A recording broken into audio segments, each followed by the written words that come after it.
Regresamos con más de Despierta con CDN. Gracias a ustedes como siempre por el favor de su sintonía. Hoy tenemos entrevista especial conjunta de Multimedios del Caribe, CDN Canal 37, el periódico El Caribe. Recibimos al presidente del CONEP, Celso Juan Marrancini, quien amablemente ha atendido nuestra invitación. Bienvenido. Gracias y para mí más que un honor poder acompañarles en esta entrevista y poder estar con ustedes y compartir con los televidentes en el día de hoy. Gracias. Bueno, gracias a ti por estar por aquí. Muy activo estuvo el empresariado el día pasado con la cumbre iberoamericana, el encuentro empresarial en el marco de la cumbre.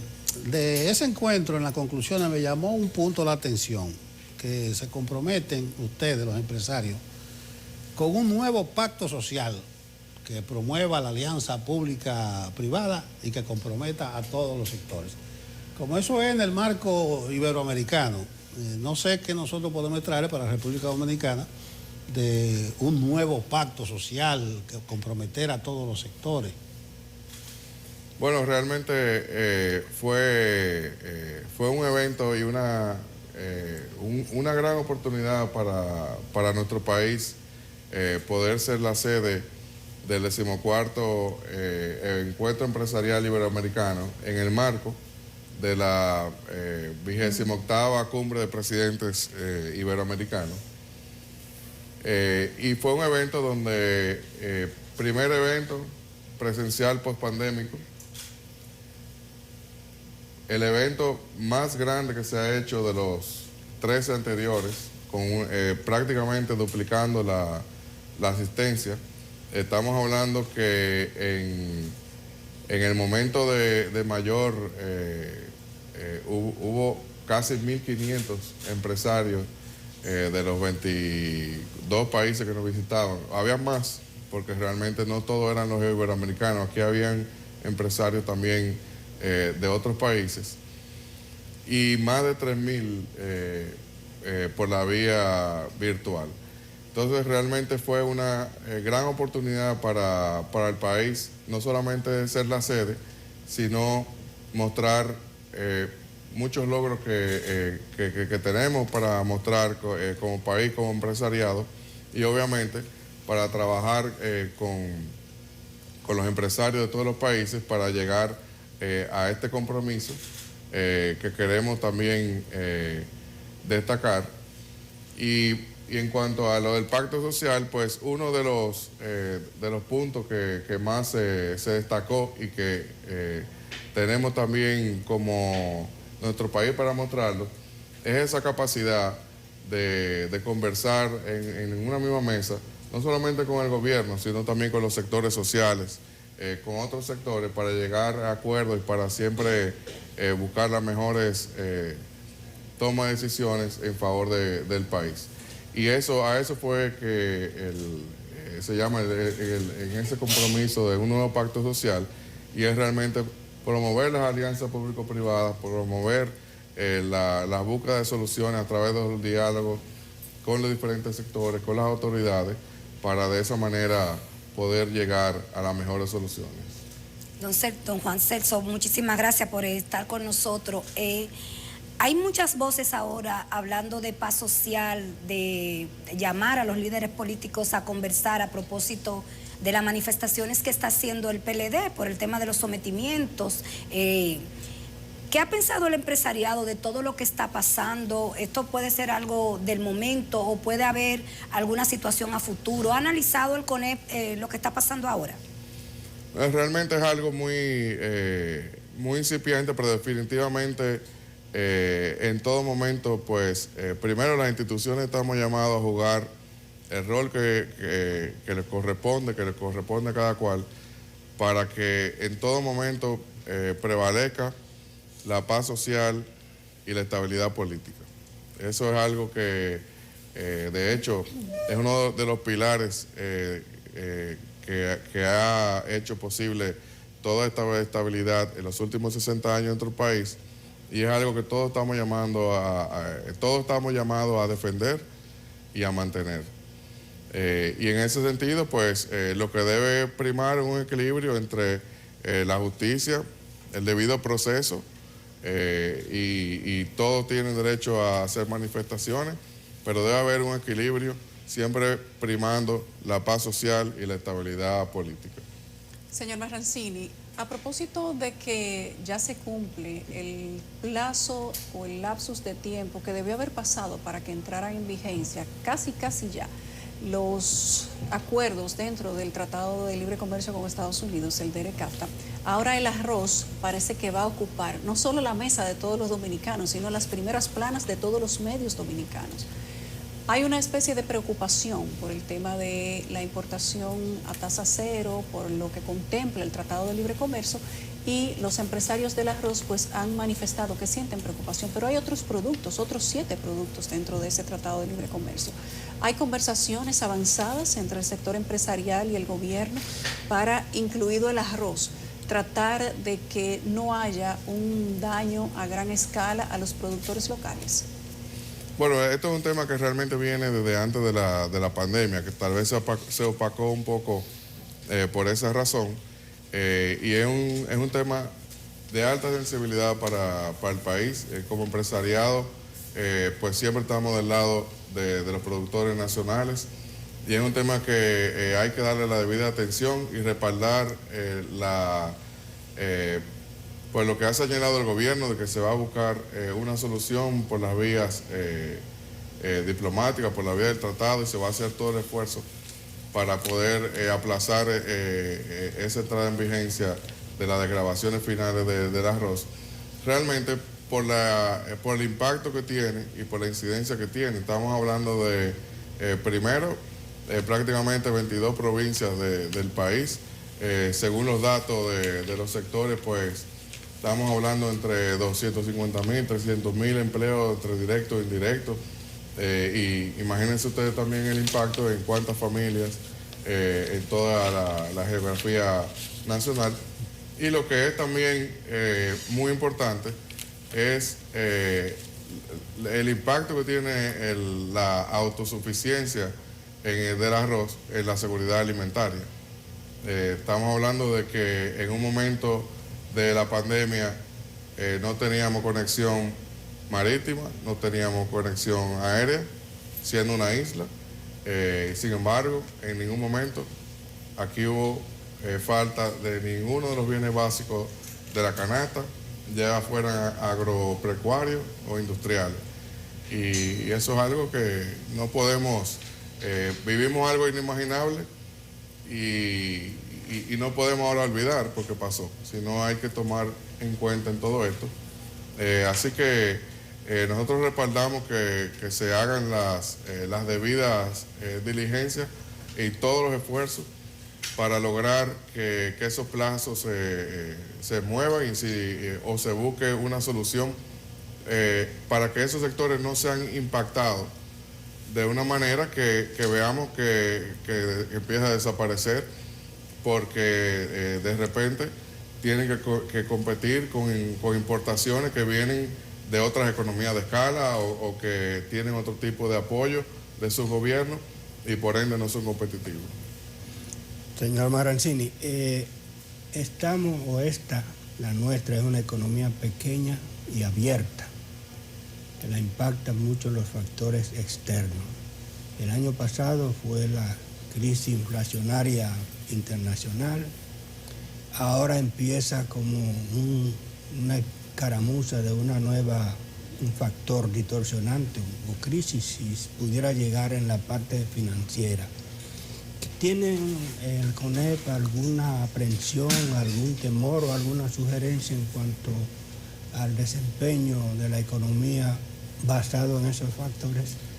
Bueno, realmente hemos estado en todo momento muy primero conscientes de que esto es parte de los vaivenes, de la crisis, de todas esas distorsiones globales que vinieron que fueron generadas por la pandemia y por los hechos subsecuentes. O sea, estamos hablando de primero una pandemia que generó medidas restrictivas que paralizaron la producción mundial y todos los flujos de comercio, etcétera.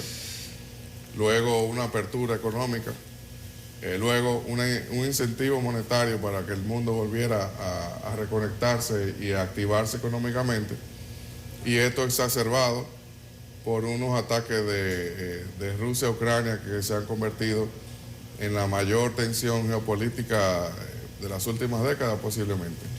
Entonces, todo esto ha hecho que pasáramos de inactividad a reactivación económica, a una inflación galopante a nivel global, ahora a las medidas restrictivas para controlar esa inflación.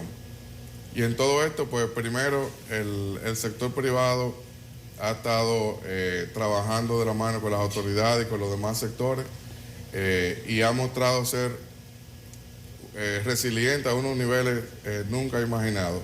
Nos hemos adaptado a todas esas circunstancias y siempre con optimismo de nuestro país y de que pues la economía va a seguir avanzando. Y eso, una de las manifestaciones más importantes es que en más del 90% del Producto Interno Bruto lo mueve el sector privado. Incluso en un año como el año pasado o el antepasado, donde incluso algunos de los sectores todavía no se habían reactivado, vemos como la economía creció 12% en uno, en el año pasado casi 5%, mientras el gobierno tuvo restricciones de gasto, ya que tenía que atender subsidios que no tenía previsto o otras circunstancias. Entonces el sector privado en esto ha sido clave y parte de la base es esa confianza que hay en el país, esa estabilidad política y obviamente ese optimismo de que vamos a salir adelante. O sea que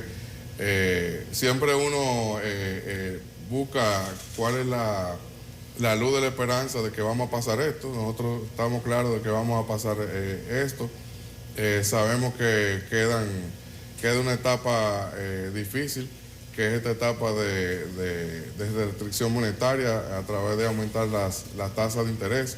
Eso impacta definitivamente de una forma muy negativa la inversión, porque encarece las inversiones, sobre todo de capital, grandes obras que conlleven infraestructura.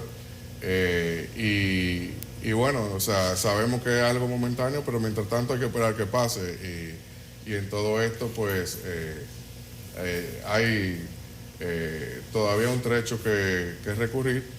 Pero estamos confiados de que con la confianza que exhibe nuestra economía, con el optimismo que nos caracteriza a los dominicanos, pues vamos a seguir avanzando e invirtiendo y generando los empleos necesarios. Recientemente, señor Marrancini, usted hablaba de la cumbre iberoamericana y del foro económico al que ustedes llamaron, foro empresarial, mejor dicho. Y me gustaría así preguntarle sobre cuál es la principal preocupación. No necesariamente porque, bueno, no todos son mensajes optimistas. Está claro que los empresarios también tratan de hablar desde la buena perspectiva del país y no va a ser de algo de una manera diferente. Pero cuando un empresario iberoamericano, por ejemplo, español, pongamos un caso, decide venir a invertir a la República Dominicana, hace contactos también, me imagino, que con sus pares. ¿Cuáles son las principales preocupaciones de ese empresariado iberoamericano que aún no ha venido a la República Dominicana a poner su dinero? Bueno, hay algo que es más que empresarial humano, y es recurrir a las comparaciones. Y muchas de las cosas que hacen normalmente los empresarios, compararse cómo están en su propio país o cómo están comparados con otros países donde tienen inversiones, porque estamos hablando incluso de grupos multinacionales. Y algo que se destaca y que la cumbre sirvió incluso para reafirmar y destacar es que pues lo que para otros es un gran problema, en nuestro país no existe o existe de otra manera. O sea, nosotros siempre, que también humano es abrumarse con sus propios problemas, pero hay que reconocer que el clima de confianza para invertir en nuestro país, basado en esa estabilidad política, basado en el desempeño que tuvimos en la pandemia y mucho en la diversificación de nuestra economía, pues realmente es muy atractivo para empresarios que pues tienen que lidiar con otro tipo de problemas en su país y ustedes saben que la situación alrededor de muchos países es muy compleja porque tienen otro tipo de problemas más complicados de tipo político, social, etc. Entonces, este encuentro y sobre todo en este momento post pandemia ha servido una plataforma impresionante para poder mostrarnos al mundo, no solamente como anfitriones del evento, sino para mostrar los logros que tenemos. Todos tenemos desafíos, pero tenemos grandes logros que mostrar y poder generar esa confianza para seguir atrayendo esas inversiones de empresarios de toda Iberoamérica. Vamos a hacer una breve pausa, ya vamos a regresar con más de esta entrevista especial. Regresamos con más de esta entrevista especial entre CDN Canal 37 y el periódico El Caribe, entrevista que además podrá ver usted en extenso en la versión impresa del periódico y también en nuestra página web cdn.com.do.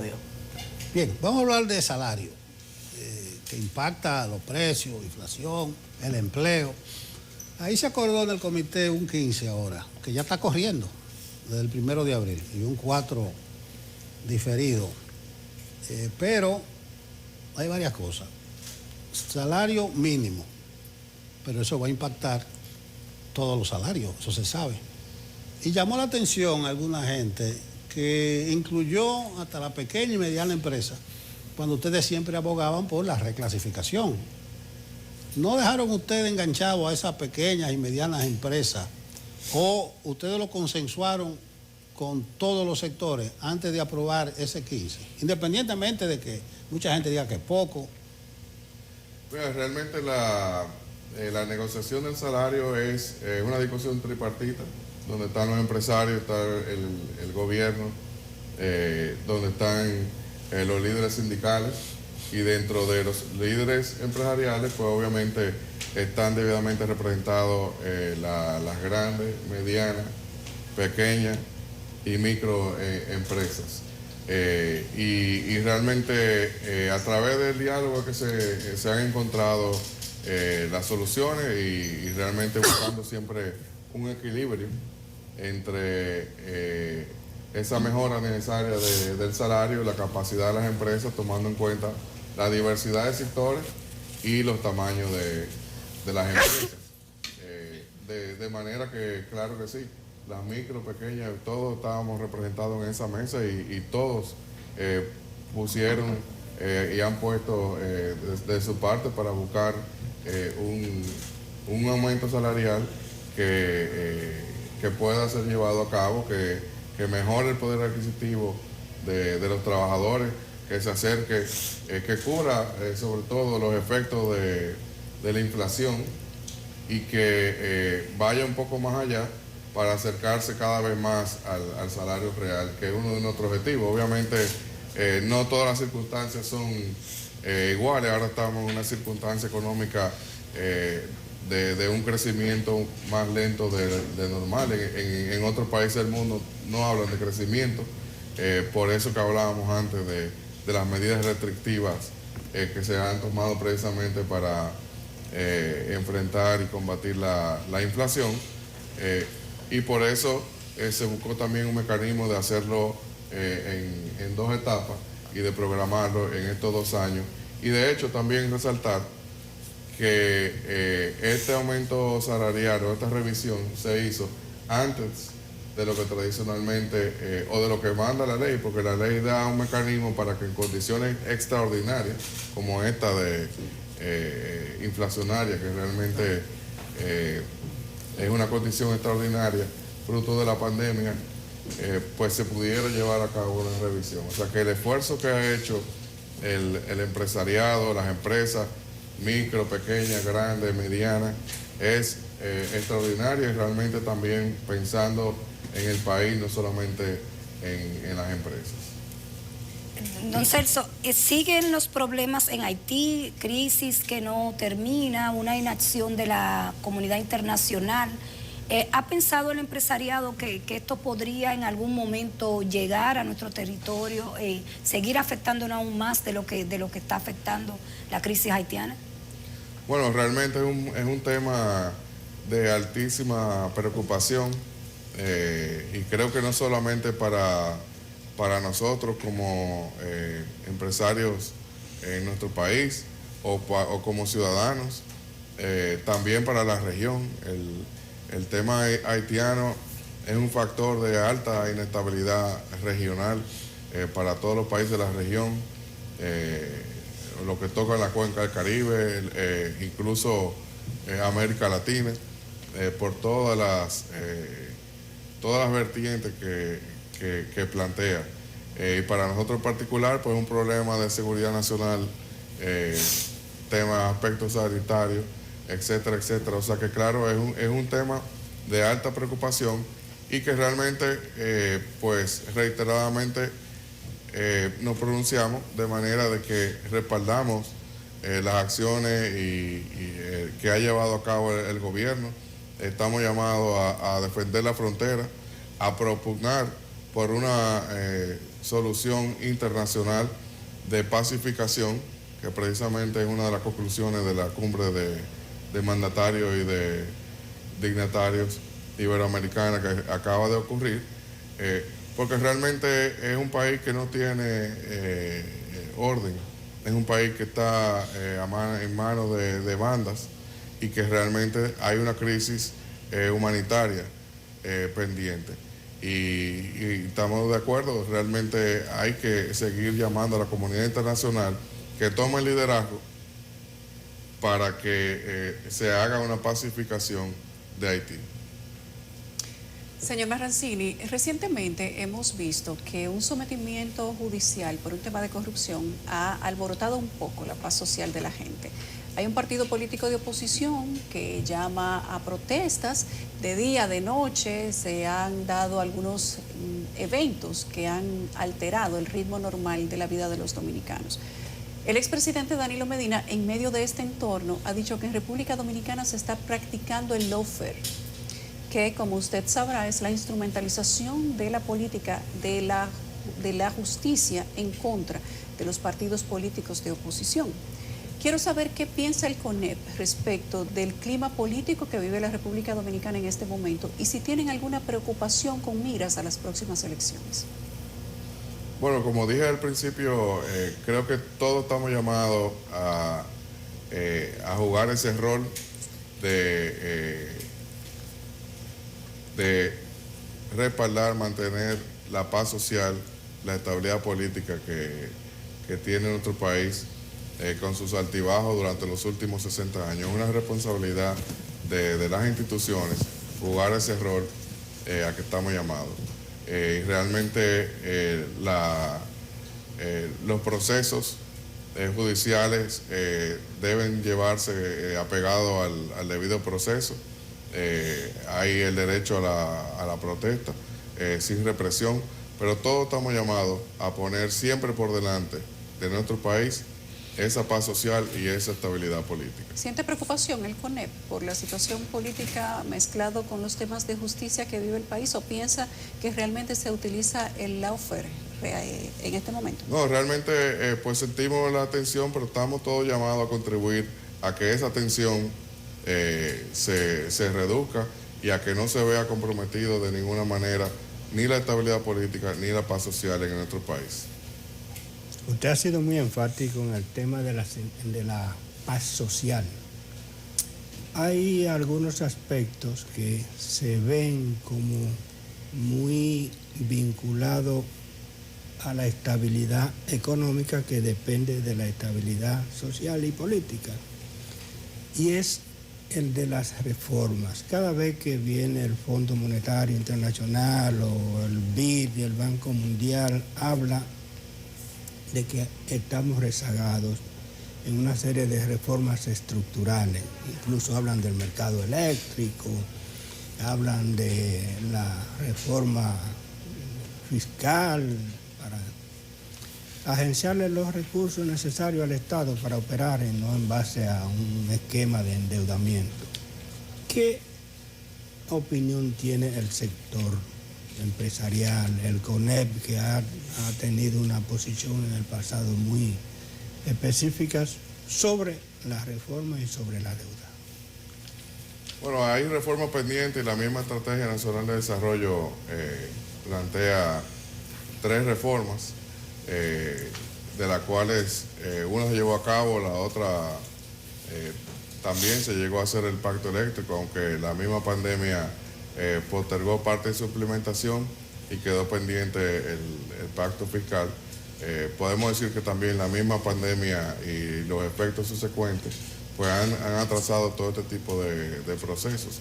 Son temas pendientes que realmente tiene que haber un compromiso político entre los sectores, con los sectores sociales para seguir llevando a cabo. El país en algún momento tiene que volver a tocar estos temas y deben verse de una forma integral, gradual y ver sobre todo una ruta de implementación que haga posible lograr los objetivos que se quieren perseguir, de realmente poder sentar las bases para que podamos seguir ese sendero de la estabilidad y del crecimiento sostenido en los próximos años. Señor Marrancini, ¿cuál cree usted que es el principal desafío de la actual administración una vez que estamos en un año electoral? ¿Cuál evalúa el empresariado que significa el desafío más importante que tiene este gobierno en este momento? Bueno, realmente podemos hablar con un gobierno de desafíos que probablemente en un plan de gobierno no se contemplan, como el manejo de una pandemia y sus diferentes aspectos, el tema de salud, que fue el aspecto más preocupante al inicio de la pandemia, cómo iba el virus a afectar a las personas, qué efecto iba a tener, cómo manejarlo.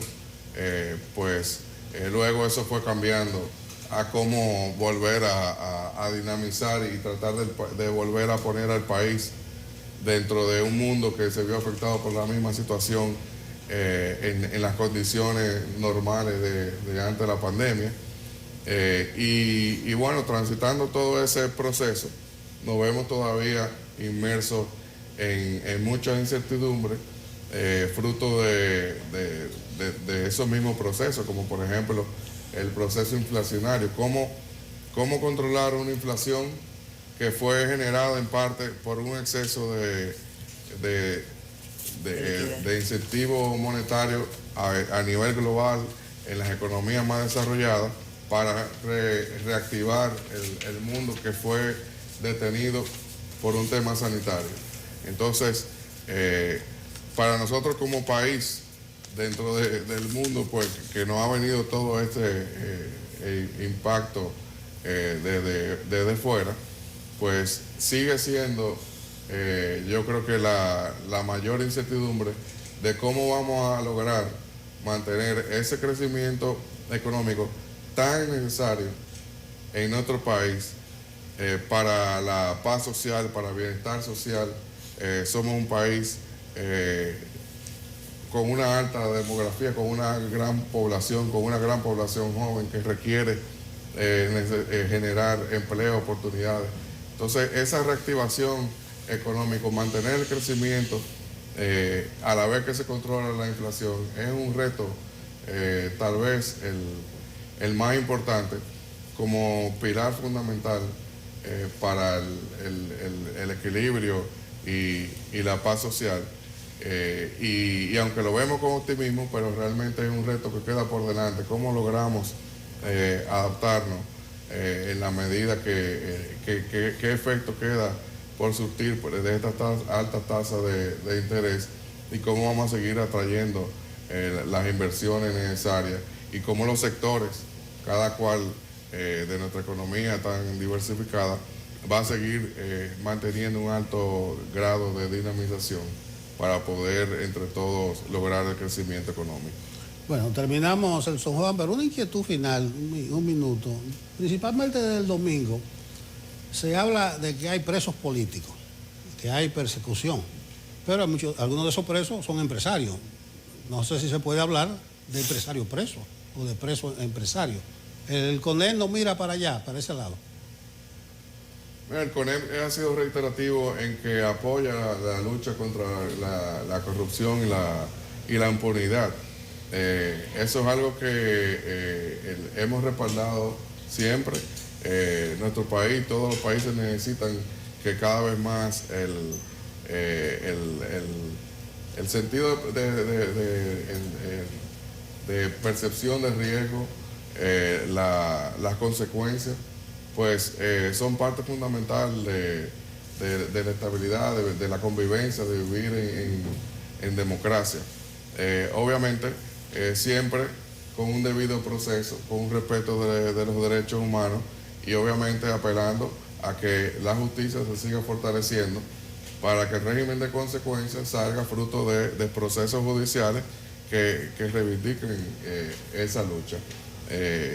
Y sencillamente hacerlo dentro de un marco de equilibrio que no afecte la estabilidad, que no sea algo que tampoco genere más incertidumbre. Bien, muchísimas gracias, Celso Juan Marrancini, presidente del CONEP, que nos ha acompañado durante la mañana de hoy. Vamos a irnos a una pausa y venimos enseguida. Gracias, señor Celso. Gracias.